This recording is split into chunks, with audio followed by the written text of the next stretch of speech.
माननीय सदस्यगण, 0 ओवर में जो सदस्य आज नहीं बोल पाए हैं उन्हें अगली बार मौका दिया जाएगा।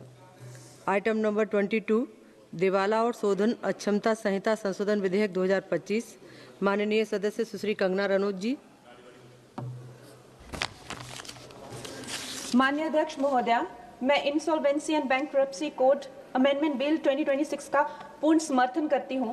मैं इस ऐतिहासिक और दूरदर्शी बिल के लिए हमारे प्रधानमंत्री श्री नरेंद्र मोदी जी और वित्त मंत्री श्रीमती सीतारमण जी का बहुत बहुत आभार व्यक्त करती हूं। एक वक्त था जब कांग्रेस के प्रधानमंत्री जो हैं बड़े बड़े उद्योगपतियों के जो लोन हैं वो फोन पर कराया करते थे, और इस बात में कोई भी संशय नहीं है कि जैसे नेता होते हैं वैसी ही जनता होती है, जैसे राजा होते हैं वैसी ही प्रजा होती है। और इसका सबसे बड़ा प्रमाण महोदय जी हमें 2016 में मिला, जब आईबीसी पहली बार आया और हम सब ने देखा कि एनसीएलटी में जो 87% जो केसेस थे उनके जो सेटलमेंट वर्थ 13.9 लाख करोड़ के थे, आईबीसी आते ही वो सेटलमेंट बिना कोर्ट जाने से पहले ही प्री एडमिशन स्टेज पर ही वो सेटल हो गए। कहीं ना कहीं इसे आईबीसी का डर कह लीजिए या एक नेता की नीयत और नीति पे जनता का विश्वास कह लीजिए, चाहे कोई कितना भी, मैं कहती हूं अगर ये विलफुल डिफॉल्टर भी थे, लेकिन जब हम देखते हैं कि हमारे शीर्ष नेतृत्व जो है वो इतने कर्मठ है, कर्मयोगी है, तो एक विलफुल डिफॉल्टर भी देश के प्रति अपना कर्तव्य निभाना चाहता है। इसका प्रमाण हमने 2016 में देखा जब ये बिल आया था।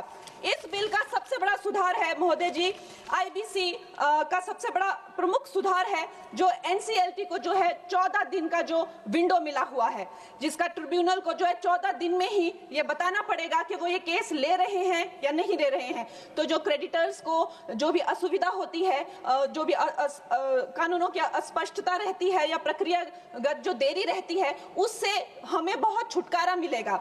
उसके बाद जो क्राउन डेट करके जो अंग्रेजों द्वारा चलाई गई ये जो कुनीति है, जिसके करके जो भारतीयों को लूटने का एक जो उनका जो काम था, कभी कांग्रेस ने नहीं सोचा कि हम भारतीयों को इससे मुक्ति दिलाएं। ये काम भी हमारे यशस्वी प्रधानमंत्री नरेंद्र मोदी जी ने किया कि जब भी कोई बैंक कहीं से रिकवरी करेगा तो वहां सरकार को अपनी टांग अड़ाने की जरूरत नहीं है। वो धन जो है लोगों के पास जाना चाहिए, गरीबों का पैसा जो है गरीबों के पास जाना चाहिए, और इसके लिए हम बहुत आभार व्यक्त करते हैं इस बिल की। और प्रधानमंत्री जी महोदय जी, बैंक जो है किसी भी अर्थव्यवस्था का जो है वो आधार होते हैं। बैंकों की इतनी खस्ता हालत की हुई थी, 5% से लेकर 20% उनका सिर्फ मात्र रिकवरी रेट था। और ऐसे यहाँ के वित्त मंत्री थे कांग्रेस के जो कहते थे कि ये अनपढ़ गवार लोगों का देश है, ये क्या डिजिटल पेमेंट्स करेंगे। और हमारे प्रधानमंत्री जी ने जो भारतीयों का आत्मविश्वास तार तार कर दिया था, ये कांग्रेस के लोगों ने उन आत्मविश्वास को जगाया। 50 करोड़ से ज्यादा जन धन खाते खोले, जन जन को जो है बैंकों से कनेक्ट किया, और आज जो है बैंकों का जो है सशक्तिकरण जो है प्रधानमंत्री नरेंद्र मोदी जी ने किया है। एनपीए का जो रेट है, मतलब जो नॉन परफॉर्मिंग एसेट्स थे कांग्रेस के टाइम पे 11.5% थे, और अब मार्च 2025 में वो घटकर 2.25% हो गए हैं। लेकिन राहुल जी क्या कहते हैं कि हमारी इकोनॉमी तो डूब रही है, कहीं कहीं जाके वो देश के बारे में इतना गंदा बोलते हैं। उनको एक ट्यूशन देनी चाहिए और उनको बताना चाहिए कि 3% जो है ग्लोबली एक्सेप्टेबल है, it is in a very good position, और उनको शर्म आनी चाहिए। हर जगह जाकर जो है भारत की इकोनॉमी के बारे में इतना गलत बोलते रहते हैं।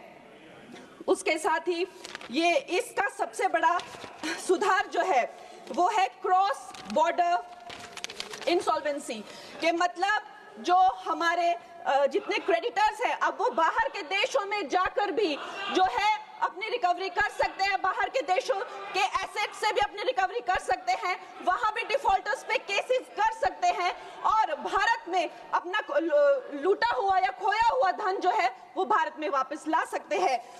महोदय जी, मैं अब अपनी सरकार को, प्रधानमंत्री जी को और वित्त मंत्री जी को धन्यवाद करती हूं। उनकी रिफॉर्म, परफॉर्म, ट्रांसफॉर्म का जो मूल मंत्र है इस बिल से वो धरातल पे आया है और ये भारत की आर्थिक शक्ति और पारदर्शी व्यवस्था का जो है जीता जागता प्रतीक है।